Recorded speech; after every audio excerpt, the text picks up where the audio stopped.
Halo, selamat pagi anak-anak. Kembali dengan saya Pak Ambon Membarep. Jadi tugas kalian hari ini adalah memberikan satu pertanyaan atau kalau ada keluhan tentang fisika, ya, tolong tulis di kolom komentar di bawah. Siapa? Oke, baik. Kita coba cek ke komentarnya ya. Di sini sementara sudah ada 15 komentar. Ya. Komentar pertama dari Aris Darmawan. Ya, ini bukan siswa ya. Aris Darmawan ini guru BK di SMK Negeri 1 Sayong. Pak, contoh penerapan fisika untuk nembak cewek. Nah, kita balas ya. Kita balas saja. Contohnya gimana ya? Dia nembak cewek. Gak sah pakai penerapan fisika ya.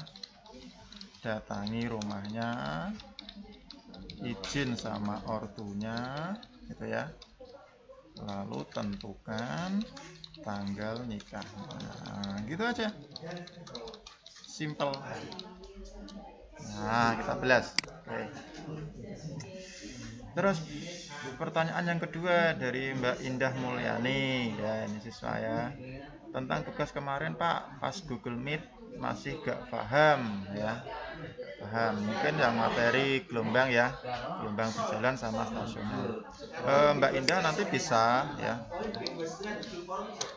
bisa dilihat lagi ya tayangan YouTube sama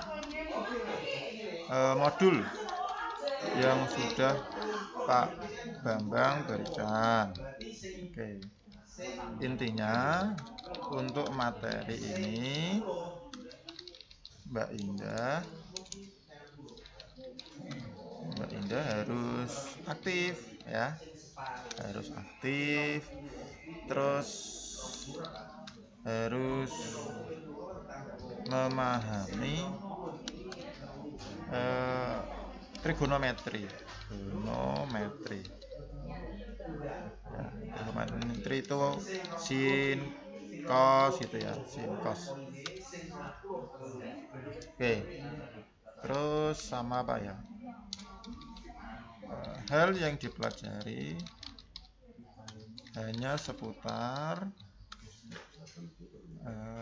simpangan gitu ya, simpangan, panjang gelombang ya, frekuensi ya, itu aja ya, dimana semua rumus sudah ada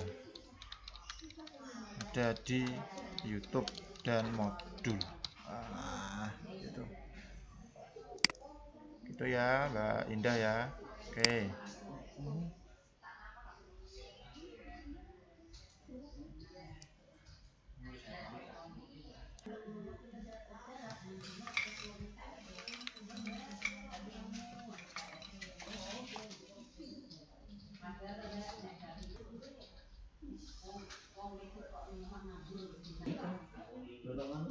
Oke, lanjut, ini komentar dari Mbak Al Jazeera. Oke, Mbak Al Jazeera sama dengan Mbak Indah ya, kurang paham ya. Oke, kurang paham ya, inilah sama lah, intinya pelajari lagi trigonometri, sinus kosinus, karena ini materi matematika dasar ya. Oke, hal yang ini hal yang. Oke, lanjut lagi. Materi kemarin belum paham. Siapa ini? Mbak Karina. Mbak Karina. Ya tak balas ini Mbak Karina. Oke. Tak balas saja ya. Mbak Karina. Oke. Oh, ini sama persis.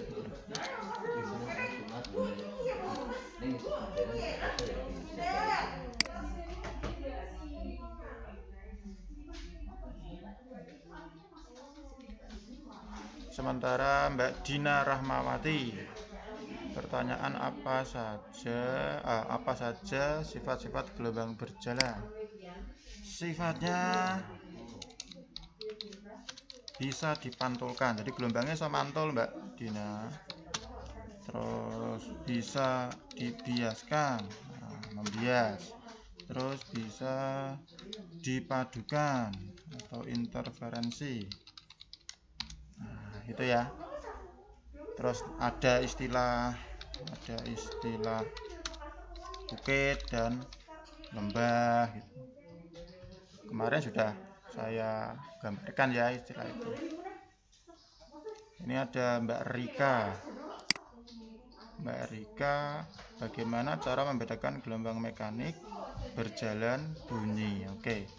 Jadi gini Mbak, ini Mbak Rika tanyanya kategorinya beda ya. Jadi kalau mekanik itu pengertiannya gelombang yang membutuhkan medium. Jadi butuh medium, apapun gelombang yang butuh medium itu jenenge gelombang mekanik. Gelombang mekanik itu gelombang yang butuh medium untuk perantara, untuk merambat ya. Terus kalau gelombang berjalan ya,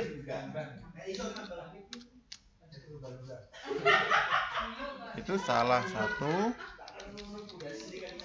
bentuk dari gelombang mekanik ya. Gini. Gelombang berjalan itu gelombang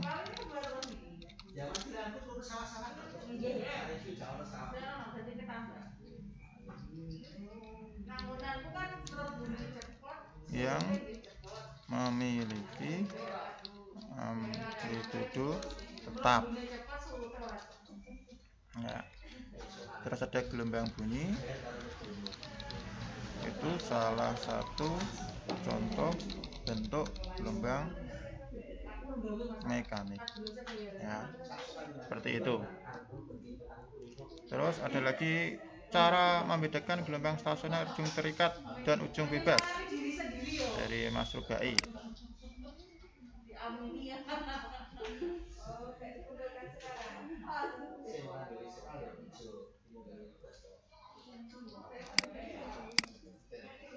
Ini internetnya agak lama.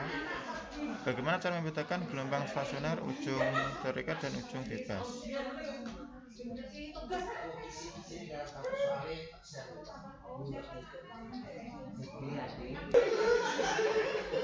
Oke, baik. Tadi kita ulangi yang Rika ya. Jadi perbedaan mekanik, gelombang berjalan sama bunyi ya. Jadi gelombang mekanik itu pengertiannya gelombang yang butuh medium untuk merambat. Kalau gelombang berjalan itu gelombang yang amplitudo sama fasenya tetap. Kalau gelombang bunyi itu salah satu contoh bentuk gelombang mekanik, karena bunyi kan butuh rambatan ya untuk merambat. Oke, kita balas saja. Ini kita balas. Oke. Terus ini lagi ada apa ini? Cara membedakan ujung stasioner terikat sama ujung stasioner bebas.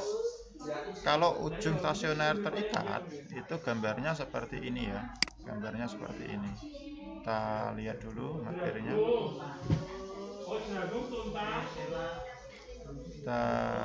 Ini membedakan yang secara wajar ya. Nah, ini terikat. Ini terikat. Kalau yang bebas, ya ini bebas. Jadi ini ada ringnya. Kalau kita play ya,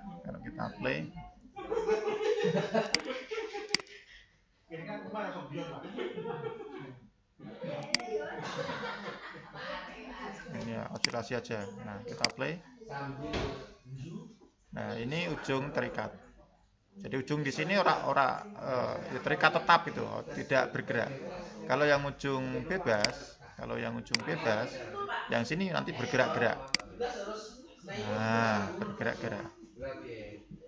Nah, atau secara ilmiahnya, kalau seperti ini di ujungnya akan selalu timbul perut, ya, selalu terbentuk perut. Nah, kita jawab aja.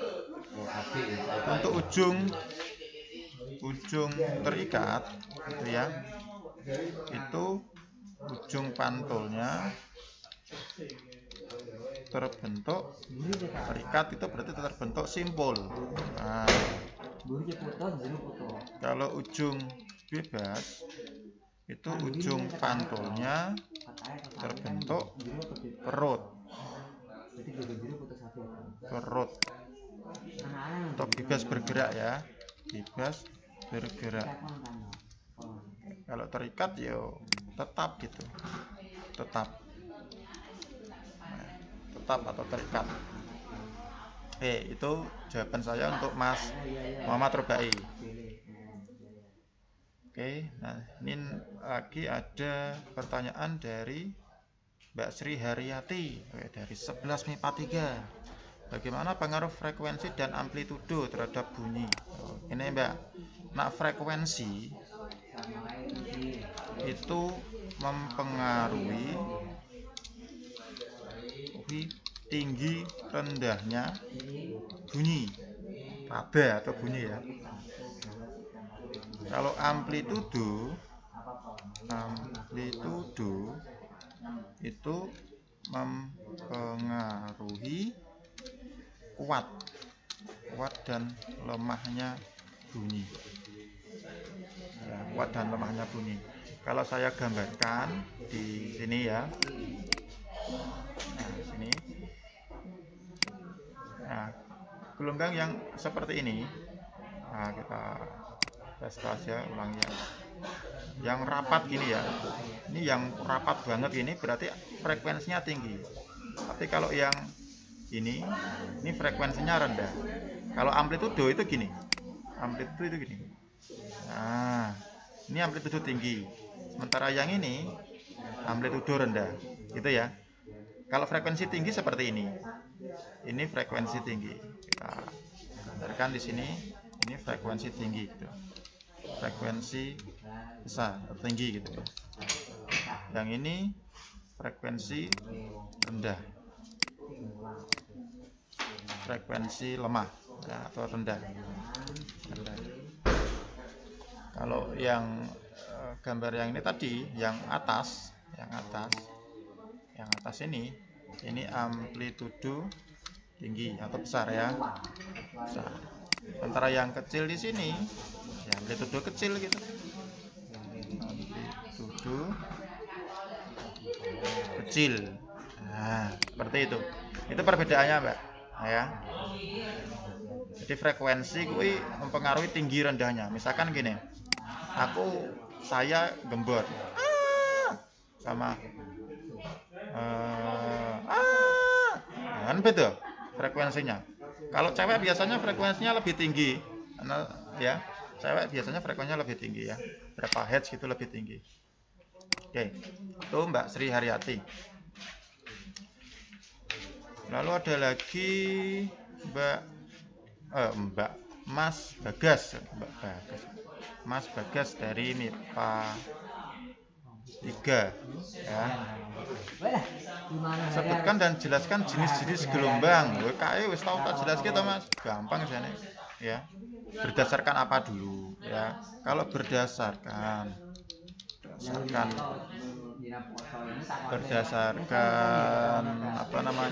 medium itu ada 2, yaitu gelombang mekanik dan elektromagnetik. Kita singkat EM ya, elektromagnetik. Tuh. Kalau berdasarkan arah rambat itu ada gelombang transversal dan longitudinal. Itulah. Yaitu beberapa contoh ya jenis-jenis gelombang. Terus ini gimana ini yang Mbak Intan ya? Bagaimana cara mencari frekuensi, periode, panjang gelombang, dan cepat rambat? Ya sama kemarin di rumus juga ada kan.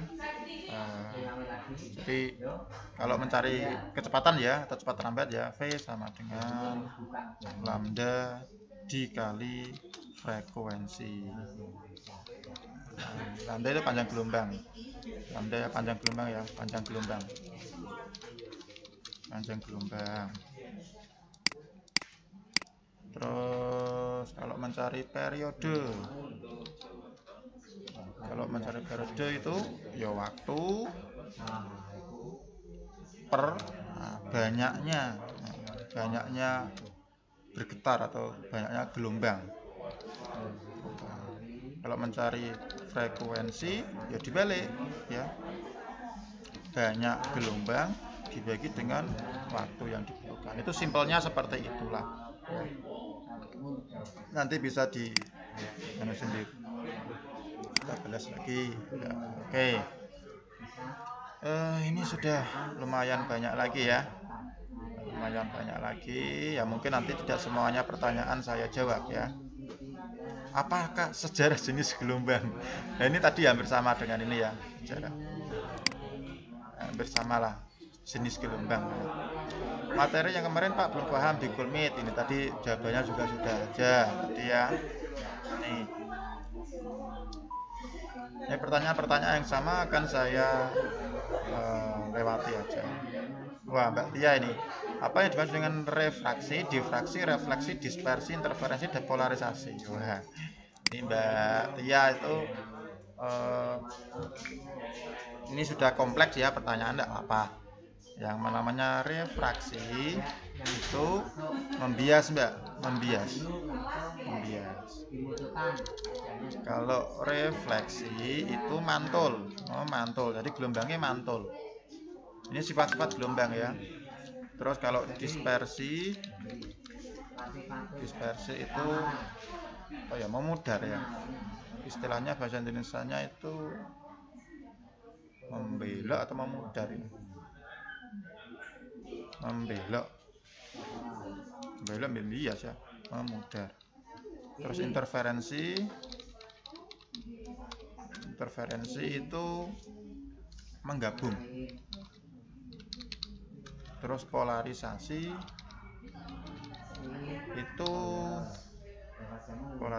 itu pengkutuban ya. Jadi pengkutuban itu terbagi, terpolar ya, terkutupkan ya. Oke, seperti itu.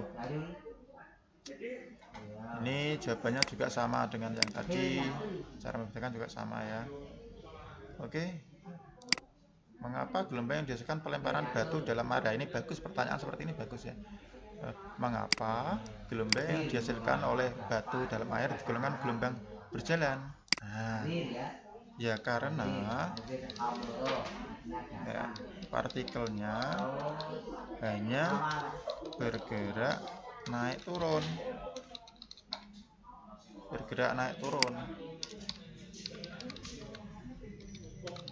Dan ya dianggap amplitudo tetap dan amplitudo dan fase tetap gitu ya, amplitudo dan fase tetap.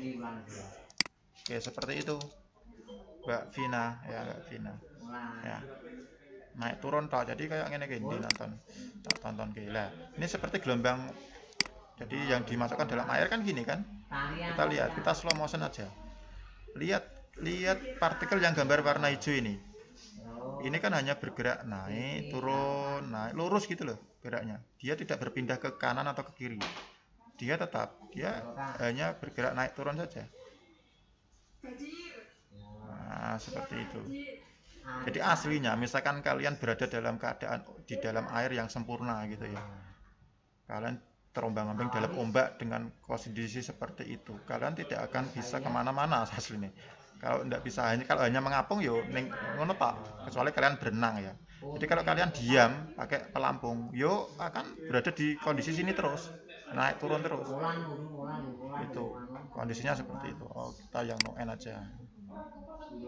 Ya, seperti itu ya. Itu caranya. Kita kembali ke sini. Oke. Tak jawab seperti itu ya Mbak Vina. Oke, sementara itu dulu kita rehat sejenak ya, kita ngopi-ngopi dulu guys.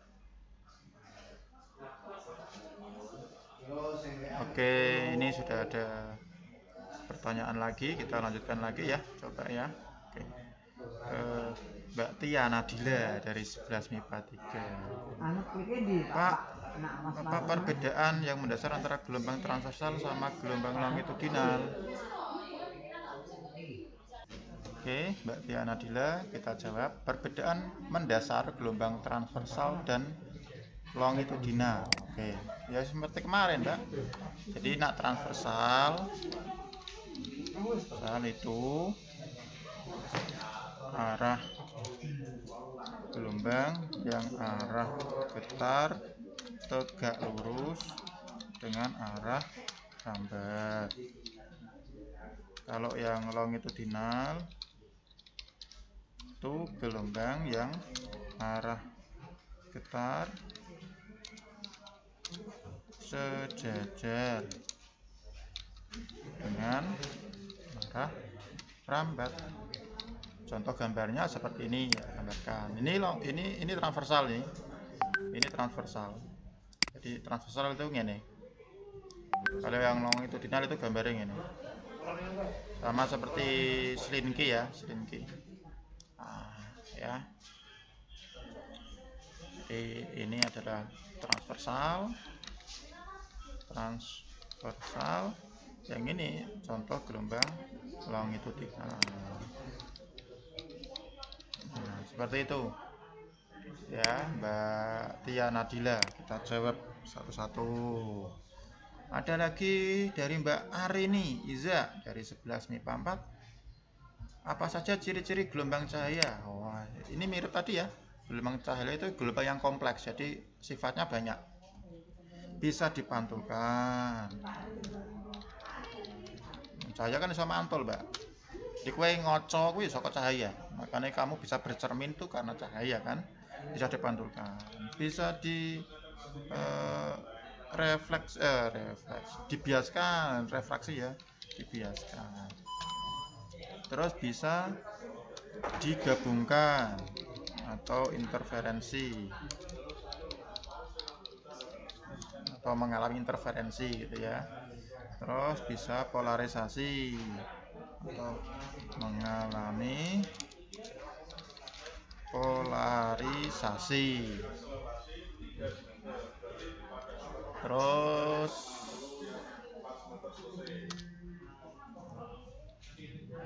bisa difraksi, bisa mengalami difraksi. Nah, seperti itu ya.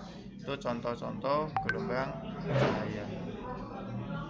Gelombang bunyi tidak sifat gelombang bunyi itu pasti dimiliki cahaya, tapi sifat gelombang cahaya ada 1-2 sifat yang tidak dimiliki oleh gelombang bunyi gitu ya.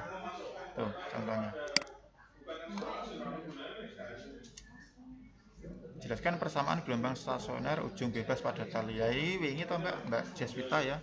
Ini pertanyaan yang sangat gampang sekali. Ini di rumus modul juga sudah ada ya. Di rumus modul juga ada. Kalau ujung bebas pakainya cos dulu. Y sama dengan 2A gitu ya. Cos omega gitu ya. Omega gitulah, omega. Cos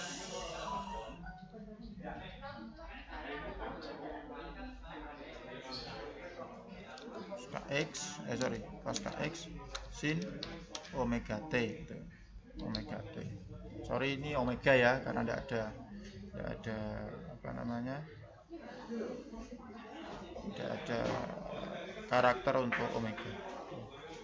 Alas saja. Jadi kalau ujung bebas, stasioner bebas itu cos dulu. Cos belakangnya sin. Mantap Pak. Nah, jadi terima kasih. Gambarnya kemana?